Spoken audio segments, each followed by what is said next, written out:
That was good timing. So, why am I playing that?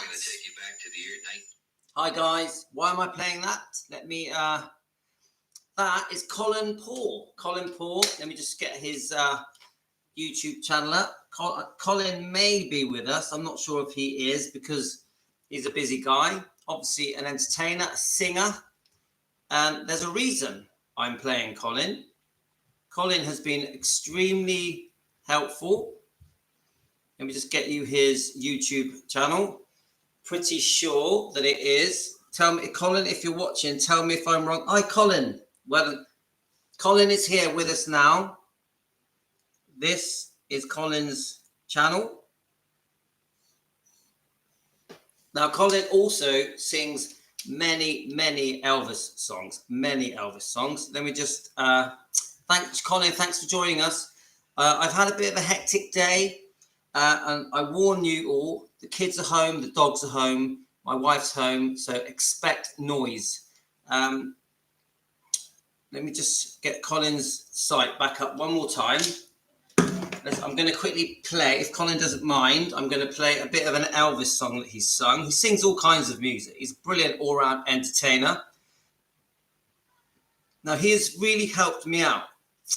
I decided that I wanted to do a special today about Todd Slaughter. Now, many of you may not know who Todd Slaughter is. He ran an amazing British Elvis fan club, I think, as well, way back in the 70s, maybe even the late 60s, definitely the 70s. And he is known as one of the last people to have ever been filmed in public with Elvis shortly before he passed away. So, thanks, Colin. So, everyone, if you could just give Colin a welcome, because he has linked me up with Todd Slaughter, and I'm hoping that we can get together, maybe invite Todd to our live streams defending Elvis Presley. Fans want the truth. Obviously, we are Team Elvis. We're pretty new at this, so we're learning as we go. I thought I'd pick out a song from Colin. Now, I was listening to one earlier, actually. Colin prides himself that he doesn't have to wear the jumpsuit. He could just do his thing without a jumpsuit. Colin, I think you'd look good in a jumpsuit. Are you going to try a jumpsuit one day? So, I've been doing a load of research about I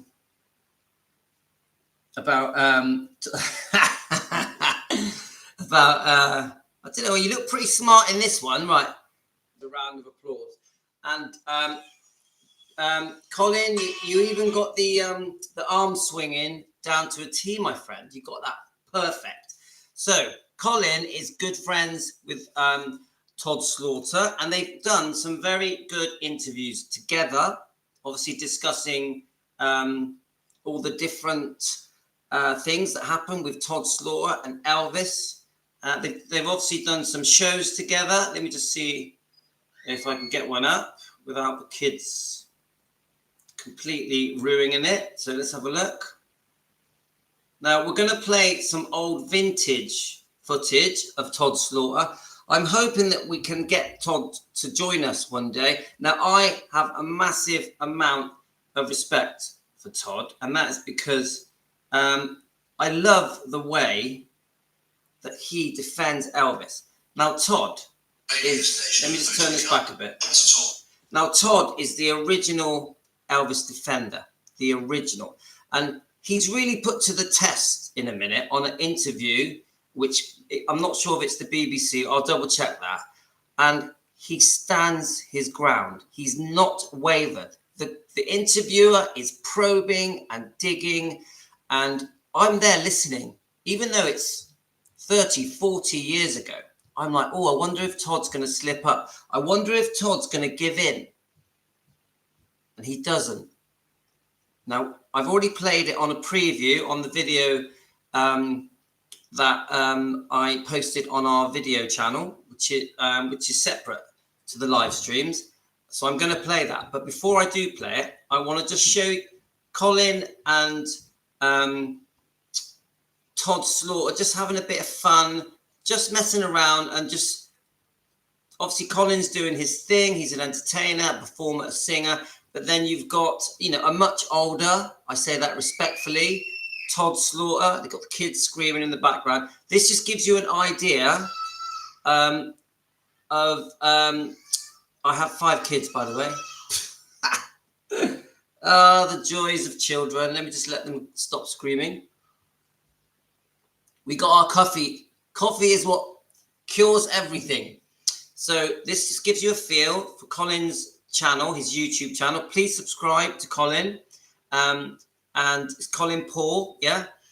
This gives you an idea. They've obviously been doing different shows. I know that Colin also plays in my local town in a place called Breen, which used to be called Pontins, I think, but I don't think it's called that anymore.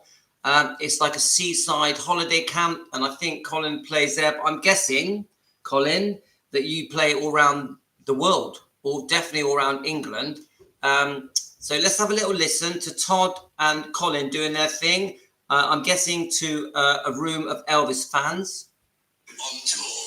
Unlike 20-odd years ago when they did Elvis, That's the Way It Is, it's a different animal altogether. Musicians won't pay for the films that they appear in, that they were originally contracted to appear in. Songwriters weren't paying. Everybody that was involved wants paying. And of course, Warners don't own it all. The estate of the 2 guys that produced it, they've got a 20% share. So it's a very complicated thing to do. Yes, it would be nice for it to happen. I don't think it would be that easy to do it. But within the archives and in private collections, there are bits of Elvis film which I am desperate to see, some of which I have. There's a guy in Los Angeles called Sheriff Hannah who has scenes from Elvis movies that have never been seen before. I've seen a scene from Jailhouse Rock. I've seen a scene from King Creole, both of which were never included. Now, his story is that he went round the bins of Culver City stealing films. I don't think that's happened, but there's an awful lot of Elvis film in the hands of private collectors who don't want people to see that film because it's rather like having a Picasso. If you're nutty enough to spend $10 million to buy one, you want to keep it to yourself. Well, with Elvis, you can't keep it to yourself. And bear in mind, all these collectors that have got this material haven't paid for it. It's been nicked, and it don't belong to them. So all the bloopers, all the silly bits, all the bits where Elvis is falling about laughing and having a great time, we never get to see. And in many respects, that was one of the great criticisms to me of the Elvis film. Didn't seem to be having a good time when we all know, for most of the time, he was pissing himself laughing. He was having a great time. And where were the women? See, I love the way he talks about him, like he's an old friend. I just want to do a clip where it shows them both together, Colin and Todd, and then we're gonna play my video clip, and then we're gonna break it down and make some comments. I just wanted to say, Mindy Miller put an excellent comment on the video that we made last night. I'm not sure if any of you watched last night's live stream, but we were very fortunate. And Mindy Miller had joined us on our Facebook 24/7 Messenger and was speaking to us for at least half an hour to Team Elvis, you guys. And we are just very proud to have had Mindy Miller join us. That's the third time now that she's joined us. She was full of respect. She was so lovely, so polite. And we obviously think Mindy Miller is a beautiful person, very genuine, and one of the few people, you know, women that were close to Elvis that have not mentioned negative things. She always speaks very highly and very positive of Elvis, a beautiful lady who really understood Elvis from the heart, his deep spiritual, religious, sensitive nature that Elvis had, that we all know that he had.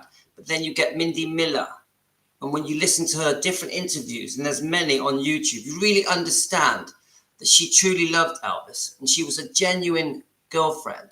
And in some ways, quite unknown. Not, I wouldn't say that all Elvis fans know who Mindy Miller is.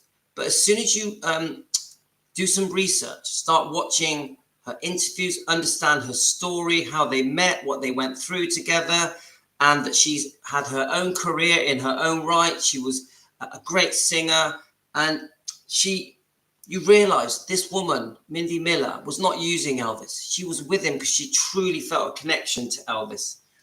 She knew it was fated that they would one day meet. So later I will read that comment that she posted on the video. And she is so gracious towards me and towards you guys, Team Elvis. And you guys really mean a lot to Mindy. She really does want to join us again and again. And if she wasn't so busy, she would be on much more often. And then she mentioned about her up and coming next event, which I think is in Germany, where Elvis served his military service. She'll be performing there with an ETA. Yeah.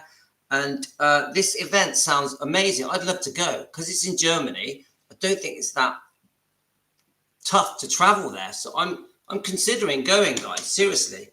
I'd love to meet Mindy Miller. So I just want to play a little bit of this, showing them together, and then I'm going to play the comment.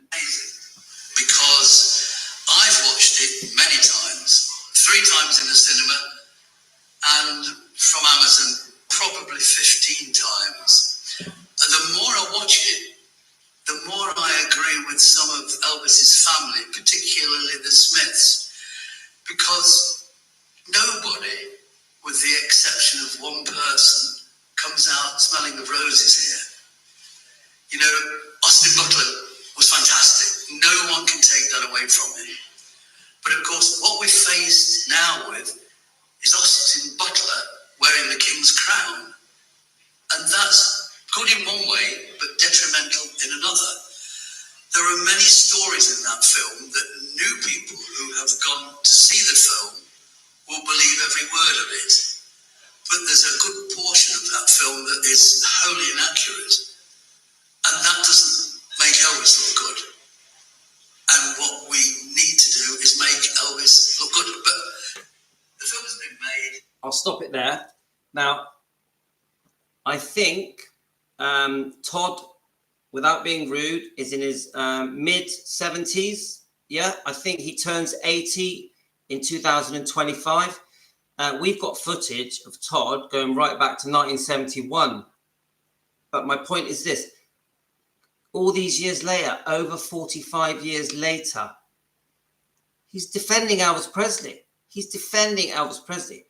Todd is the original Elvis defender. Forget Louis, Todd. And I want to honor that. And I want to show respect for that. And yeah, I want Todd to feel good when he watches this live stream because he deserves it.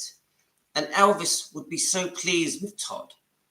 Now, Todd was one of the last people to be filmed with Elvis in public. Yeah, we've seen the footage on YouTube. I think most of you may have watched it if you've heard of Todd Slaughter. If you haven't, please jump over and watch it. I'm going to play it now anyway. And little did Elvis Presley know. Now, you can see from the footage, Elvis isn't that well. He's a bit puffy, very friendly, beautifully dressed, very down to earth. And you can tell there's a rapport between them that is calm and genuine.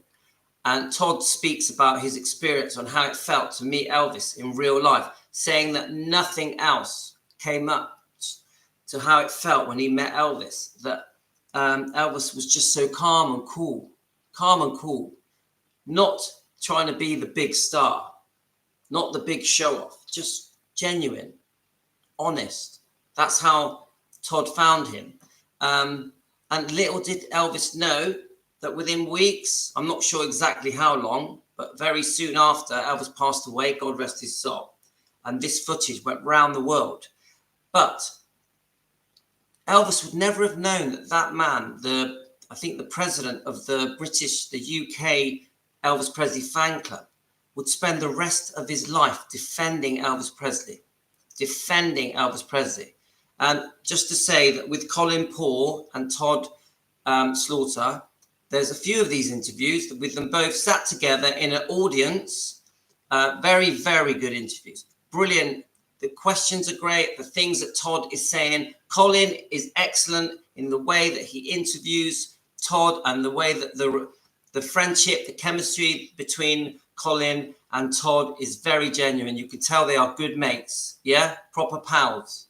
Yeah, and I highly recommend you guys jump over and watch Colin and Todd through these interviews. I was watching them today. I've watched quite a few of it. They're quite long, and please jump over. So I hope I haven't embarrassed you, Colin, because I put you on the spot a bit. So guys, let's play my today's video, and then what we're going to do, we're going to talk about the things that are said. Let me just get it up for you guys. So I've got to admit, guys, I've had a busy day, so I had to rush this together. So don't expect it to be the best editing. Let's have a look. Let's just get it up for you guys. Here we go. Hi guys, Louis at Defend. Right, okay. And whilst I'm playing this, I'm going to go through your comments if you don't mind. Hi guys, Louis at Defending Elvis Presley. Fans want the truth. And today's topic is Todd Slaughter, a very famous, well-known man who met Elvis many times and run an Elvis Presley fan club in the UK. We're going to discuss different things that Todd Slaughter did with Gracelands, with Elvis Presley, with Colonel Tom Parker. Here's a video showing that Todd Slaughter really was the original Elvis defender. I'm so grateful to Todd Slaughter, the fact that he has been defending Elvis for 50 years. Here's a little snippet of what we're going to talk about. Thanks, guys. Well, it's not extreme if you remember that, as far as I can see, the book is half true. Goldman himself said in a recent interview that if Elvis Presley was alive, he wouldn't be able to write the book. And the reason he wouldn't be able to write the book was because of the laws of libel. What effect has the book had so far on the fans who've either read it or read extracts from it? A lot have been very, very distressed. One or two, surprisingly enough, have said they're going to sell the collection and pack it in. But in the main, it is fair to say that it's given a lot of resolution to the fans. They're going to fight it. But it has destroyed the Elvis image for some of them. For one or two, but it's not destroyed the image as far as everyone else realises it. I think that the book is very, very unfair because it has a go at the music industry and the fans as well as Elvis Presley. Goldman obviously is not interested in rock music. In what ways do you think it's unfair to Elvis Presley himself? Well, he's not around to defend himself. Some of the facts that Goldman state that he's revealing for the first time have been well-tried legends. It's not very factual, and the interpretation with regard to the drugs is very, very far-fetched. Well, let's look at that. I mean, the fact is, Presley did take enormous quantities of drugs, and drugs probably killed him. Now, that's true, and why shouldn't it be said? Well, what's been forgotten is the fact that in the last few years of Elvis Presley's life, he was very, very ill. And he'd been ill for about 7 years. But of course, he did still entertain. Goldman says that he loathed to entertain, but each year Elvis Presley was performing an incredible amount of tours. But he was a lonely man, wasn't he? I'm sure he was. He was lonely because he had to be. You see, Elvis was one of the first stars of his kind, and consequently, no one else had had any experience whatsoever of handling such a situation, and the easiest thing to do was to surround himself by so-called friends to protect himself. You see, in calling for the book to be banned, I just wonder whether you're taking the whole thing too seriously, because although it may do something to diminish his personal reputation, it will do nothing to diminish the impact that his music made. Of course it won't. In fact, I mean, a call to ban the book is going out to the fans. We don't want the fans to be hoodwinked into buying it. No one is going to stop the publisher from selling the book. But we feel, and most of the fans feel, that it isn't fair to have a publication that's really only bringing out the same old stories over and over again, none of which have really been proved. But don't you think one of the problems is that fan clubs such as your own tend to put people like Presley on pedestals from which they are almost bound to be knocked off? Well, that could be said, but we have a fan club for Elvis Presley because we like him. There were fan clubs for John Lennon, who sadly is now going through the mill again, because they liked him. And sad that it seems, come Sunday, no newspaper is going to say that Natalie Wood fell off a boat. It's going to be glamorised much more than that. What do you say finally to Goldman's conclusion that Elvis Presley was overrated? He was very good to begin with, but then he abused his talent and his career went down. I don't agree with that at all. Elvis Presley sold the equivalent of 1 billion records. That's one record for every fourth person on this earth. And if you remember, 1 in 3 is Chinese. In other words, virtually everybody's got an Elvis record. If he wasn't that good, people would not have bought them. Mr. Slaughter, thank you very much. Right, let me just pause that because there's a second half to that. So the thing that really stands out with that, that interview really gets me here. And I'll tell you what, I love the fact it's so vintage and Todd is looking very young, but you can't fake the look in Todd Slaughter's eyes. I'm trying to explain it to you. This is why I was so impressed with it. He's so relaxed. He's so comfortable in his own skin, very confident in a very, in a very toned down, easygoing way. And he's ready for any questions. He's waiting for that interviewer to fire the shots. Boom, boom, boom. He's firing the questions. Every question, I'm not sure how well you guys could hear it. Every question is to discredit Elvis. Now we are here. We are defending Elvis Presley. We've only really been going for 4 months. Team Elvis, us together, taking care of business, standing loud and proud to hold on to Elvis's dignity. And he deserves it. Elvis can't defend himself. He even says it. Elvis isn't here to defend himself. He says it in the interview. And all the way through the question, and this is why I've got so much respect for Todd, all the way through the interview, the guy is trying to break him down, make him say something negative, admit wrongdoing, almost to forcefully say, the interviewer is almost forcefully saying to him, come on, he's a druggie, he's not popular anymore, his music is out of date, he's there constantly, he's not got the same kind of record sales anymore. And every question all the way through, Todd Slaughter counteracts and comes back with brilliant answers. He doesn't say it rudely. Todd just very laid back, very calm. Bang, bang, bang, bang. There you go. There you go. There you go. The best answer you could ever have for every question.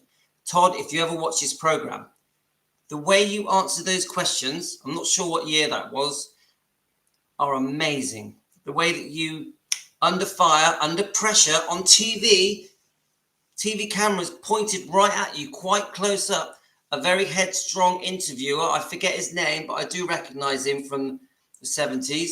And you had the upper hand of that interview. Todd, you were in charge of that interview. The guy tried to take control and manipulate you and wrap you around his little finger, and it was the other way around. You had the upper. I would call you, if it was a boxing match, you won. In that, you won. The interviewer was knocked out. So feel proud, my friend. Be proud of what you achieved just in that one interview. And I know that you've had many, many interviews over the decades. And even now, I think, Todd, if you have that exact same interview now, even you're about to turn 80, congratulations. You're still doing it, mate. Tales of the Unexpected, yeah?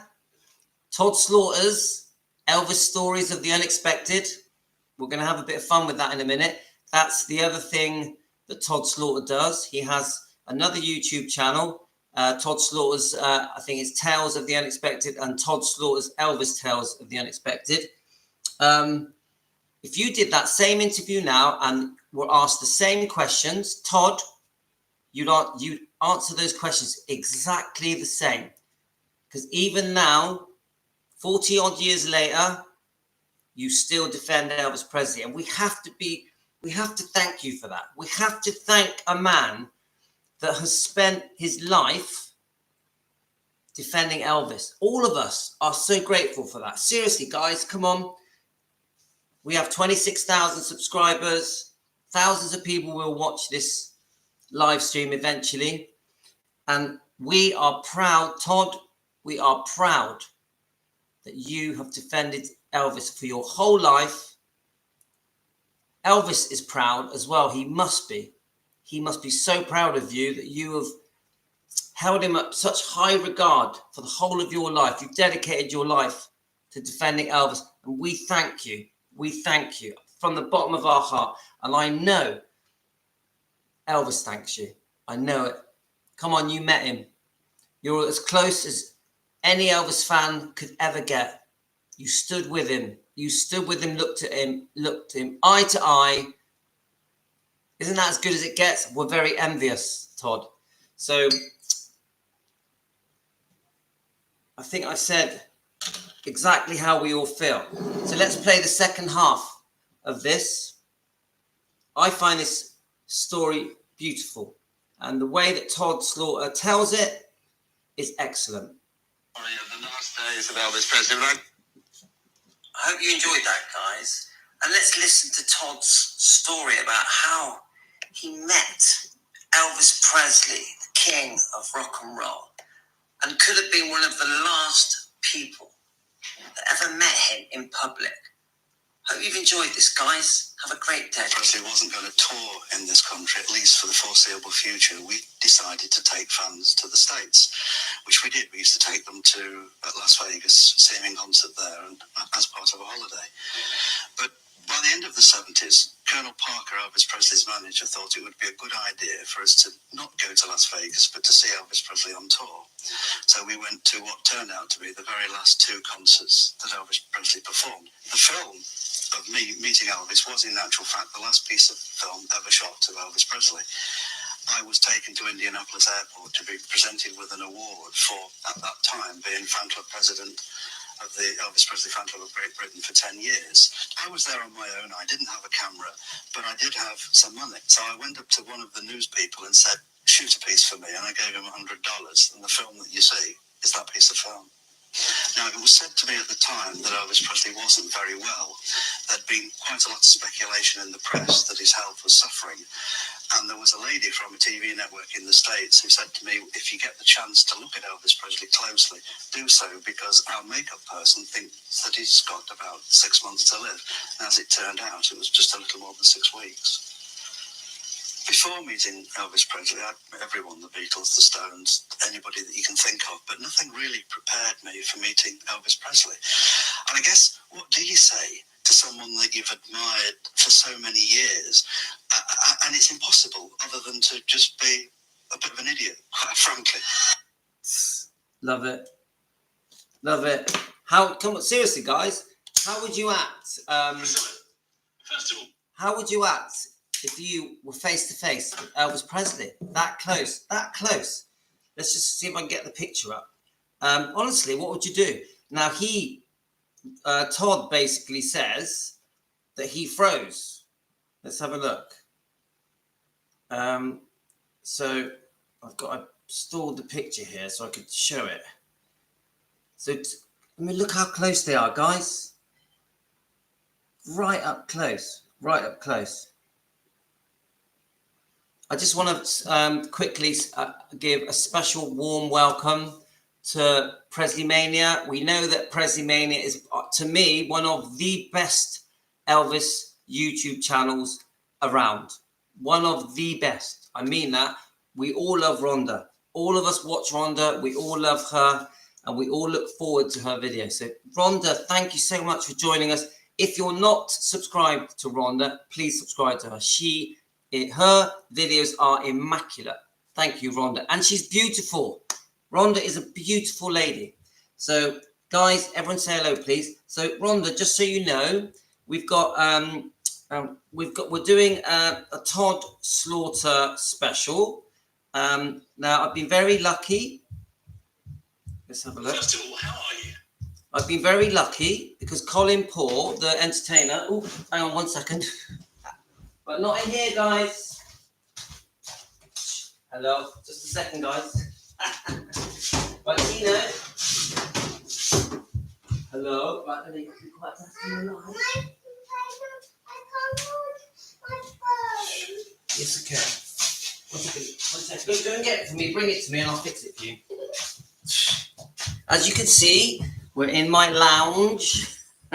So the kids are going to get noisy. So I'm not sure how much longer I can keep going. But guys, everyone jump over to Rhonda and subscribe. But Colin Paul, I've been very lucky. He's going to introduce us to Todd Slaughter. So I'm hoping we can have a chat with Todd Slaughter. I'm hoping that he's going to join in our live streams. I want to do some more videos about Todd. I thought one of his shows, let's have a look a minute. Let me just play this for you guys. Right, 1 second. For many years now, people have been talking about on tour. Let's release on tour. Just watch this. Here we are, guys. It's not going to happen. And the reason it's not going to happen is Warner's, who own a good proportion of it, spent all their money on the Buzz film. And the Buzz film, in many respects, hasn't made enough money, believe it or not, because in real terms, it cost £300 million in 2 years to make. So it was an incredibly expensive film. Now, the box office has been great, but you have to remember that only 30% of the population now go to cinemas. So it hasn't been as big as it could have been had there not been COVID. The good thing is that, of course, streaming is now going to start. It's already on virtually every platform. Now, what the take-up of that is, I really don't know. I mean, I've watched it on Amazon because I'm Amazon Prime. Still have to pay for it, but it's a loyalty to Amazonia. But it's everywhere. Let's see how long it lasts. But I will go back to what I said at the beginning. If Elvis saw the film, he would not like the way that his mum was treated. He certainly wouldn't. He'd be well pissed off, to be honest with you. I mean, he absolutely adored his mum. And to see her depicted in that way, he would not have been happy. But, you know, that's me. It was great cinema. Totally unfair to Elvis, his mother, and even Colonel Parker got a good whipping. Many of you will think he possibly deserved that whipping, but every manager of every artist has made more than their fair few quid out of Elvis. But of course, what you have to remember, when Elvis was paid, I think it was $170,000 to appear on the Frank Sinatra show in 1960, Marty Wilde and Billy Fury were paid 15 quid by Larry Palms. There's a big difference. Absolutely. Yeah. Brilliant. As the movie helps at all with you, I love it. Guys, seriously, jump over and watch these interviews. Colin, can I ask you, how many of these did you do with Todd? I think I found 2. Let's just have a look. real terms, it costs. Let's just click on your videos. Now, Colin is a singer, an entertainer, so I'm sure he'd love, if any of you guys need an entertainer, I'm sure that Colin would love to do it because he just loves doing it. His passion, he loves doing it. But let's get Colin to wear a jumpsuit, yeah? Colin, you're going to have to wear a jumpsuit, my friend. It's okay. It's okay. Right, so there's some brilliant. I want to just play, because Colin has helped me out here. So I do want to play a bit more of Colin's music just to embarrass him a little bit more. Right, let's see if...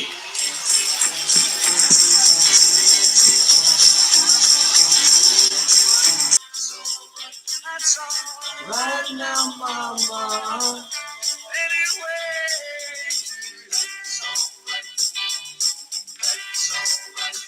Well, that's all right, mama. That's all right for you. That's all right, mama. It's just any way you do. That's all right. Yeah, that's all right. That's all right now, mama. Any way you do. Yeah, that's all Right now, mama.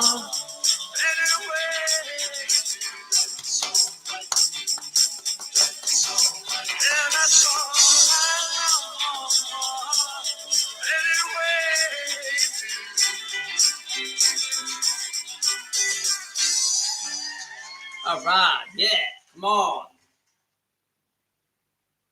Loved it, loved it. See, you've got a lot of fans, Colin, already. Look, you've only been on for 20 minutes and you've got them all like clambering over you.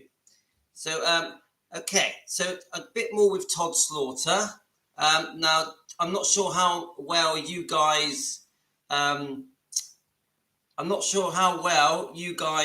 Actually, one more thing just to embarrass Colin a little bit more. I'm going to do Tales of the Unexpected. We'll do that in a second, but let's just...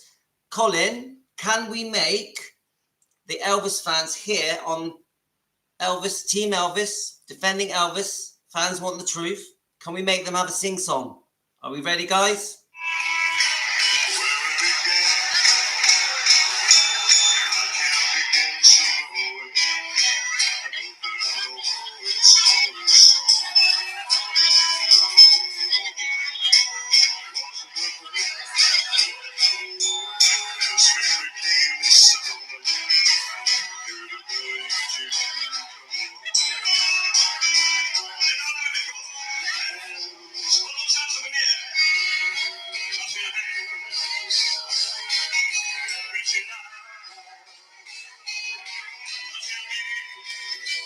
Touching you.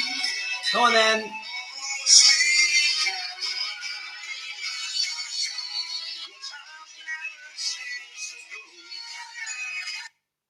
Love it. Love it. Sorry, I had to do that, Colin. And I know, Francis, I'm only joking about the jumpsuits. I think Colin looks very smart, the way he dresses at his shows, he looks dapper. Right. So, Tales of the Unexpected. Why am I playing that? Let's find it. How many of you guys remember Tales of the Unexpected? Are you ready?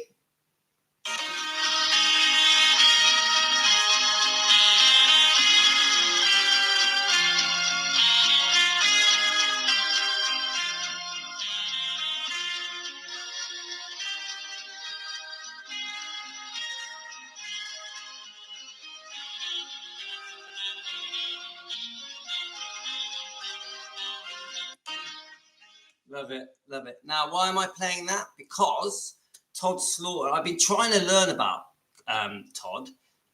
So I wanted to just promote his YouTube channel. Let me just try and find it again. I probably won't find it now. So let's have a look. So Todd has his own channel. Right, here's one. Welcome to my Tales of the Unexpected. Right, it's called Todd Slaughter's Tales of, let's have a look. Todd Slaughter's Tales of the Unexpected. Todd Slaughter's Tales of the Unexpected. Yeah? And so, guys, because we owe Todd has devoted his life into defending Elvis Presley. Todd is the original Elvis defender. The original. Come on. We've been going 4 months with Team Elvis. Yeah? Todd's been going for 50 years, guys. Yeah? A very, very famous. I think he was the president of the British Elvis Presley fan club. I think many of you guys were members of his fan club over the decades. Yeah, we know that he did the original. This is part of what I've learned, guys. He did the original Graceland tour. I think it was in 76, 77. Priscilla tries to take the credit for the launching of the Living Museum at Graceland. No, Todd Slaughter was doing it with Vernon and with Colonel Tom Parker way before Priscilla came along. Todd is one of the originators of the Graceland tour. It was probably partly his idea to open Graceland as a living museum. Think about that, guys. People say that it was Morgan Maxfield. We know about Morgan Maxfield, the guy who died in the aeroplane. And Jack Sodden was like his assistant. But no, Todd Slaughter was doing private tours.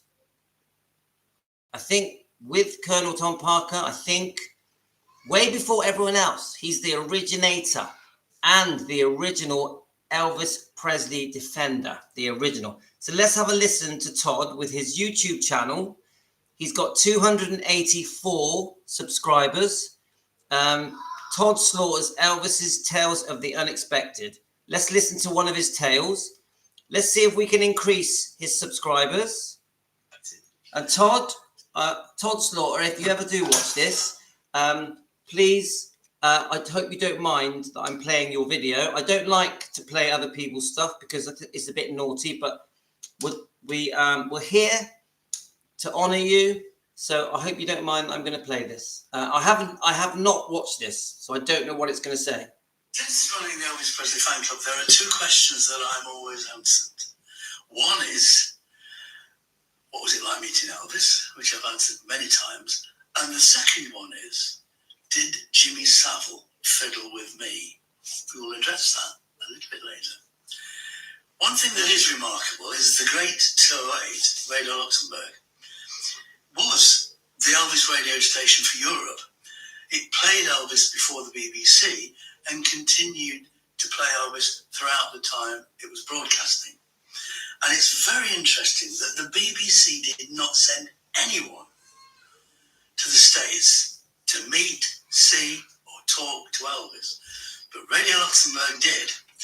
Now, when I first came up with the idea of a satellite TV show that Elvis should do, I started this thing called Elvis via Telstar. And I got a lot of publicity in 1962 for having this idea, because no one had ever thought that Elvis could appear on television by satellite. And one of the people that sort of contacted me was, I'll have to look because I've got a really old mind now, was a guy called Sir Edward Lewis. And he was the boss of Decca Records. And Decca was the company that used to distribute Elvis Presley records in the UK before they did it themselves. Now, he had me in his office. No, he asked me to come to his office and said, I can't really help you because, you know, we only distribute RCA product, but the person that you should see is someone called Jimmy Savile, because he hosted on Radio Luxembourg the biggest show of all, called the Teen and 20 Disc Club. of which Elvis was member number 11321 of the TTDC. Now, this was great for me because I'd heard of this great DJ who was not at shame during those days, and he helped me collect a petition of signatures of 250,000, which he took to Colonel Parker. Now, as I said earlier, no DJs or presenters or news people from the BBC ever went to see Elvis, which in many respects is a disgrace. But if you look back over the years, as well as the host of the Teen and 20 Disc Club, obviously Tony Prince went there. Who else can I think of that travelled to the States from Radio Luxembourg? I have to look at my little list again. Obviously, Mark Wesley went to see him. Peter Owsley, he actually went to see Elvis and appeared in Elvis, That's the Way It Is, along with Tony Prince. Obviously, me, not that I did anything for Radio Luxembourg other than edit their listener magazine, Club 28. And of course, there were other people involved, like Don Wardell. Don Wardell was a Radio Luxembourg DJ who then went to work for RCA in Los Angeles, putting together Elvis Presley records after Elvis passed. There was Alan Bailey, who used to produce Presenting Elvis Presley, which was hosted by Barry Aldridge. So Radio Luxembourg was the medium wave distributor of Elvis Presley news, views and music across Europe. And not many people realised that the BBC played absolutely no part in that. So, well, he's a wealth of knowledge, isn't he? And there's another interview that I found earlier, but I could listen to him all day. This man, he's talking about the 60s. We know that he met the Beatles. I'm pretty sure he met the Rolling Stones. I think there's one thing where he says that he was with Jimi Hendrix for the whole day, didn't even realize he was with him. So bit by bit, I've been squeezing together some different snippets, and I did find another news clip, which I did want to play you.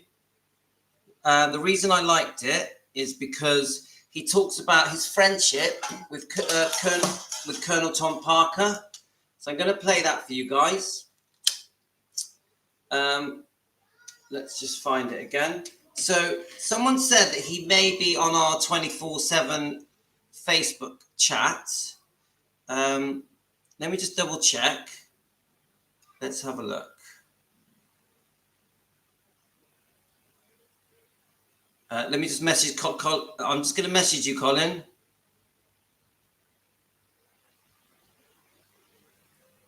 I'm so pleased that Rhonda has joined us. Rhonda, thank you so much for joining us. Really means a lot. Presley Mania. We love Presley Mania. Please subscribe to her channel. She's amazing. She's amazing.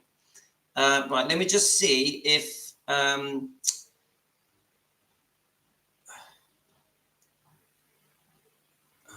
thanks, Rhonda. Thank you. I'm just going to say thank you to Rhonda. Right, let me just... brilliant. Colin says it's fabulous. Now, just so you know, guys, if you want to interact with the live stream, you can leave a voice note and I'll play it now while we're live.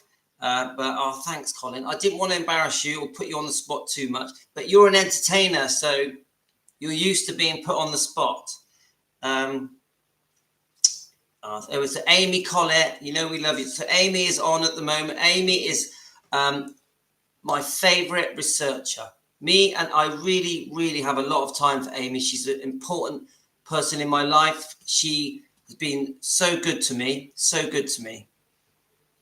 So Amy, I hope you're okay. I'm just saying hello to Amy. Right, let me just quickly just see if on the 24/7, just to see, just in case, if Todd's managed to find us. I don't think he has.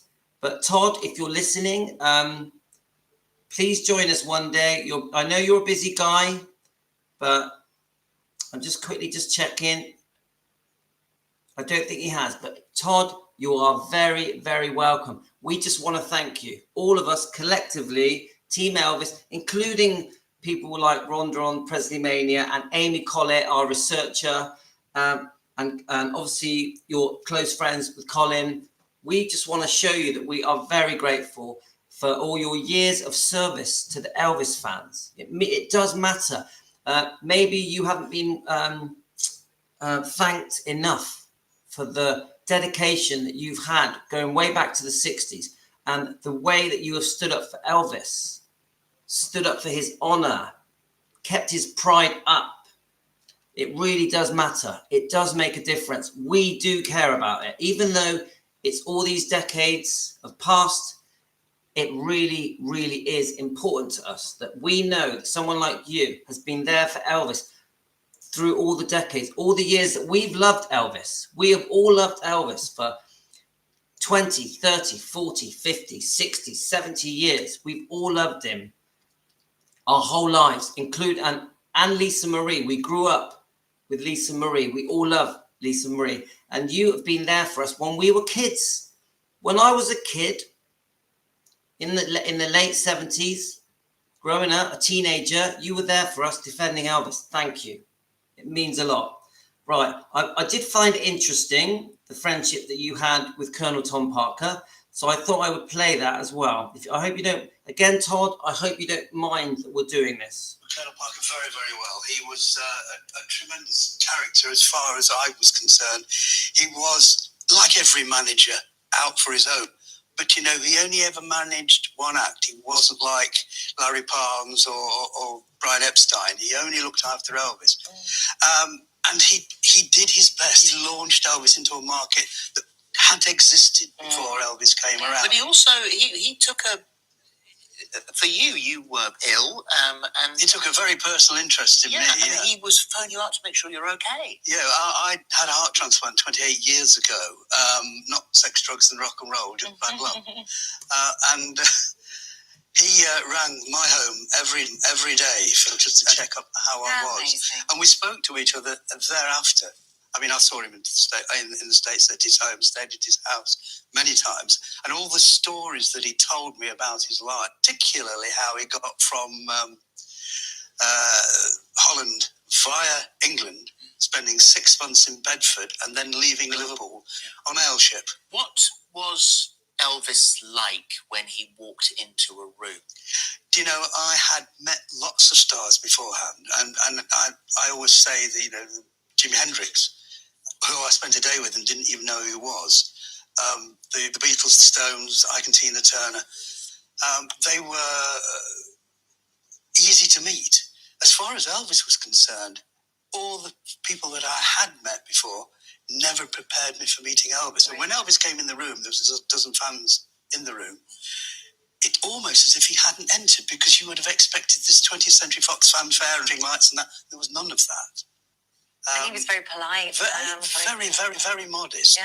He came alive on stage. Yeah. Really, just really, really, really interesting. I love it.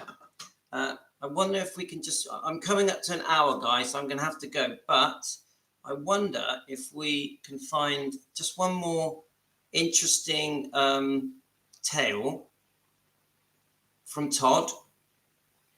Let's have a look. I'd love to see a vintage one. My favourite are the vintage ones, but I don't know if there's actually that many on there. Let's have a look. I'm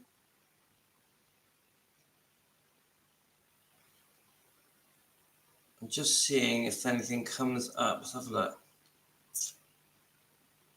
Oh, that's a good question. Did the Mafia control Elvis and the Colonel?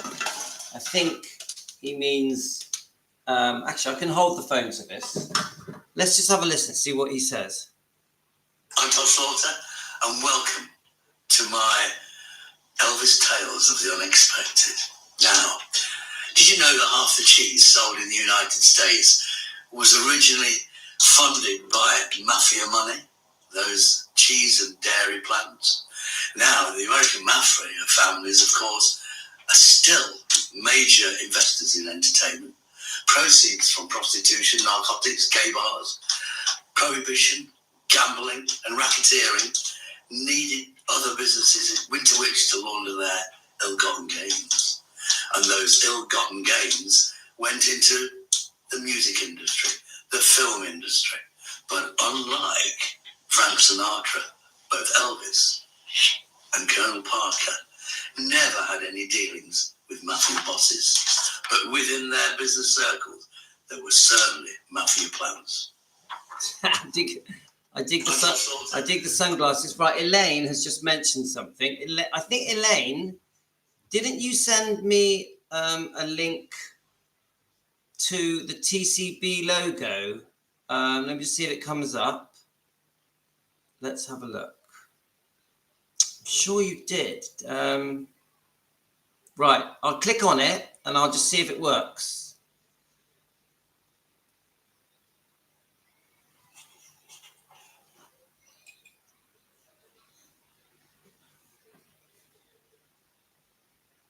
Let's just press play.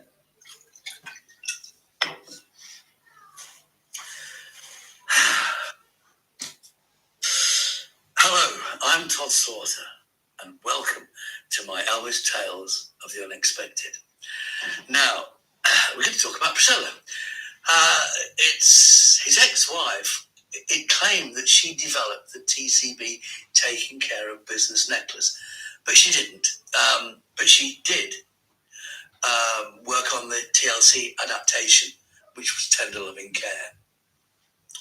But also, the lightning bolt at the time was a West Coast mafia symbol, which meant do it in a flash. In other words, don't kill somebody, but do it today. Now, it was Otis Redding that first came up with the acronym TCB in a song he wrote in 64. Right.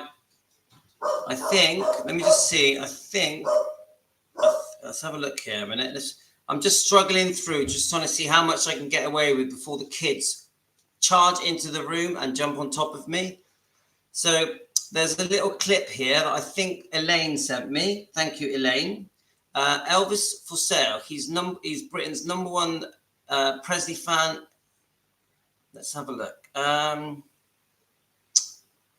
Let's just try and find a bit. Right. So I think we're talking about Elvis here. So despite his huge popularity in Britain and strenuous efforts to get him to perform here, Elvis never came to England. Regardless, the enthusiasm of the British fans has never been in doubt, and none has been more devoted than Todd Slaughter, the owner and organizer of the official Elvis Presley fan club of Great Britain for nearly 6 decades. Wow. And he's now 76. So I'm guessing this is a couple of years old and in poor health. I hope your health isn't too bad, Todd. Sending you love. Todd has decided to retire. I didn't know about this. So he has found the right person to become custodian of Elvis's legacy in Britain. So I think this is talking about the sale. Let's have a look. This week, the fan club, comprising stock, database, office equipment, social media accounts, and more, was put up for sale. Then it talks about how much it sold for. There were several keen buyers, but when they realized that running the fan club was a full-time job, taking up at least 40 hours a week, they melted away. See, I would have been interested in that years ago. Before I retired, I would have quite proudly run Elvis Presley fan club, because I'm a business entrepreneur. I've done many businesses in my life with my twin brother. Yes, I'm a twin. Wow, that's amazing. Before the internet, joining in a club was the only way that devotees could keep up to date with, interact with their idol. But now, although the website gets 50,000 hits a week, these don't translate into money needed to keep the fan club going. At its peak, soon after Elvis's death in 1997, the club had 36,000 members. Now there are just 3,000. Oh, isn't that sad? But modern day technology, isn't it? That's Todd. That's the problem. The phones changed everything, didn't they? Changed. Everything went online. Everything changed. You don't have to be a jumpsuit wearing Elvis fanatic to join. Most members are normal people, says Todd. They don't dress as Elvis or walk around with quiffs. The club holds regular conventions around Britain where fans gather on holiday parks for a week of Elvis-themed fun. I want that. I want a week of Elvis-themed fun. So, guys, if you're near Weston-super-Mare, Bristol, and you're having a week of Elvis-themed fun, I'd love to be there. Love to be there. Bring my wife, bring my little kids. I'd love it. The original generation of fans now come with children, grandchildren in tow. Some arrive in Bentley and others by bus. The king cuts across class boundaries.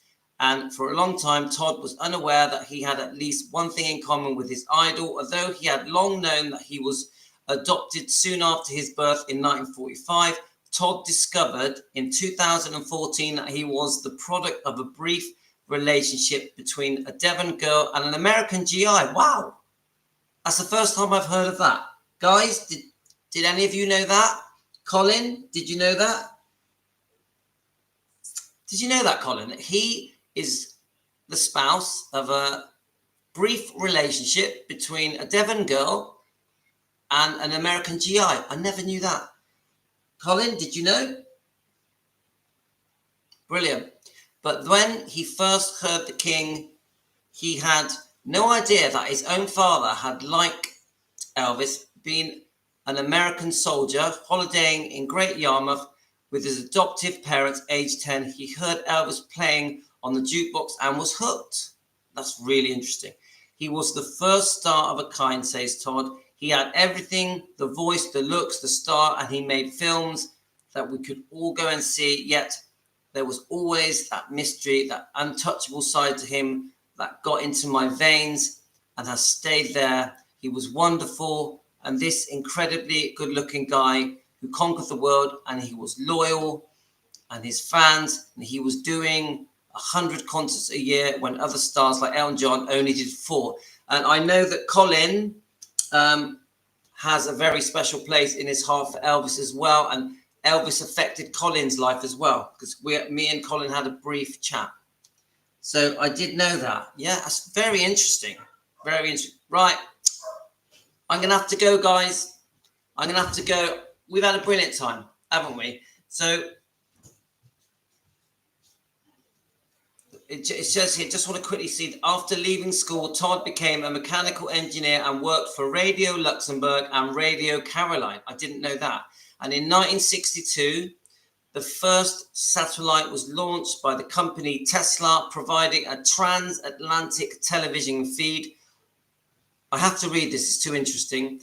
Todd started a campaign for Elvis via Telstar so his British fans could watch him live on TV. Wow. The campaign, organized in the music press, began taking over his waking hours. He was inundated with letters from Elvis fans and launched a petition for the star's colourful manager, Colonel Tom Parker, to grant their wishes. I'm going to have to read this, guys. It's too interesting. It took more than 10 years, but on January the 14th, 1973, Elvis Presley made history as the first solo entertainer to hold a live concert broadcast internationally by satellite. We all know about this. Hundreds of millions around the world tuned in to watch the Aloha from Hawaii. We'd never have it but for you, Parker told Todd. Wow. I didn't know this. So basically, Todd was involved in the birth of the Aloha from Hawaii, live by satellite, international via satellite broadcast. I didn't know that. Did you know that, Colin? Honestly, this is news to me. In 1967, Todd bought the fan club, which had been set up in 1957 from the publisher of Pop Weekly and Elvis Monthly magazine. He gave up the day job to run both the club and the monthly magazine full-time. But given that there seems no sign of Elvis performing in Britain, Todd spotted an opportunity in 1972. he chartered an aircraft to take 180 Elvis fans on tour to the US, visiting Nashville, Tupelo, Elvis's birthplace, Memphis, Los Angeles, and Las Vegas, where they saw the King perform. I love it. Love it. Colonel Parker took them to the green room after the concert, and here at last Todd met his hero. He presented Elvis with an award from the NME magazine, which we just watched, haven't we? So I didn't know the story behind that. So impressive, guys. Could you imagine the life that Todd has had? Todd says Elvis walked in, and the amazing thing that we didn't notice him at first, he had changed into a suit. The Colonel, Tom Parker, brought him over to us. He was quite the gentleman, calling all men sir and shaking hands, and then all the women ma'am, and letting them kiss him. By then, I'd already met Sonny and Cher, the Beatles, the Rolling Stones, Ike and Tina Turner, but none of them prepared me for the meeting the King. He was on a higher plane, a mighty presence. And we know that, guys. Even Mindy Miller, who has been so good to us, says Elvis was on a different level, a higher plane, a mighty presence. Mindy Miller. Todd met Elvis twice more, the final time in 1977, where he took 200 British fans to what turned out to be Elvis's last two concerts in Cincinnati and Indianapolis. You are going to have to come to England to see your fans, Todd told him. One day I will, Elvis assured him. Wow. Oh, God. He presented Todd with an award for having been president of the UK fan club for 10 years. Both the Colonel and I appreciated what you do for my English fans, said Elvis. Oh, I love that, guys. Enjoy the show, Todd. Todd noticed that Elvis looked tired and pale. 6 weeks later, he heard the scarcely believable news. Elvis had died from heart failure on August the 16th, 1977, just aged 42. Though devastated, he was determined to keep the flame alive, organizing pilgrimage tours, taking British fans to Memphis, and later had to sell his collection of Elvis memorabilia to keep the club going. This included some of the shirts the King's worn, sold for over £10,000, though Todd says they would fetch far more today. They definitely would. Todd, yeah, but don't go to the Bridget Cruz auction. You might get the wrong one. And the letter of authenticity, make sure it's not from Priscilla.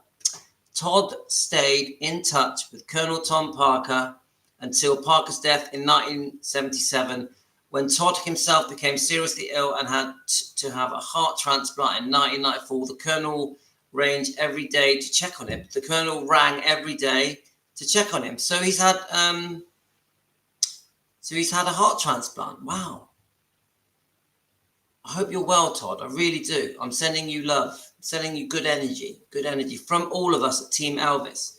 Now, any suffering pneumonia and pleurisy last year, and he went with his eyesight failing. Todd is reluctantly passing on the torch. Oh, Todd, we really appreciate you, Todd. We really appreciate you. And do you know what? I think that he deserves us to play that interview. I've been devoted to Elvis for such a long time. It's an obsession, he says. I'm proud to have played my part to keep the legend alive. And you should be proud, Todd. You should be proud. You have done yourself proud, my friend.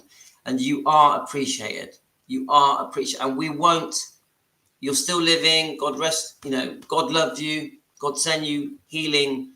And we will never forget what you did for Elvis, for your whole life, that you dedicated your whole life. And I hope you still have many more years left. Thank you so much from all of us, from Team Elvis, from all of us.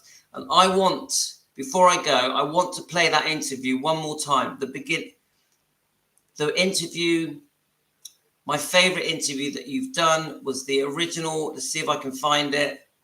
the one that you did way back.